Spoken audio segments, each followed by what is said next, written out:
নমস্কাৰ, আসসালামু আলাইকুম বন্ধু বান্ধৱীসকল। বয়স আৰু পৰিস্থিতি সময় কিদৰে সলনি হয় ন।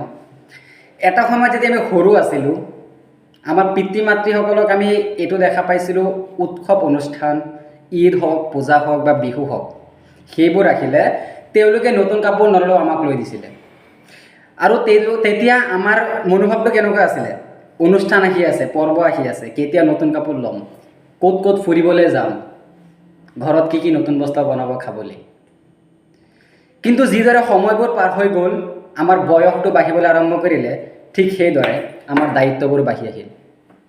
ঠিক সেইদৰে জীৱনতো কিছুমান বিফলতাৰ সন্মুখীন হ'লোঁ, প্ৰেমত বিফলতা আৰু কেৰিয়াৰত বিফলতা, তেনেকুৱা বহুত ধৰণৰ সমস্যাৰ সন্মুখত আহিল। আৰু বৰ্তমান এনেকুৱা এটা সময়ৰ সন্মুখীন হৈছোঁ য'ত একোৱে ভাল নলগা হৈছে। উৎসৱ অনুষ্ঠান আগতে যেনেকুৱা মনোভাৱ আছিলে, যিটো এক্সাইটমেণ্ট আছিলে, আজিকালি সেইটো নাইকিয়া হৈ পৰিছে। আজিকালি যেন এনেকুৱা অনুভৱ হয় যদি এই উৎসৱ অনুষ্ঠানবোৰ নাহিলে হয়, কাৰণ আজিকালি দায়িত্ববোৰ বহুত বেছি।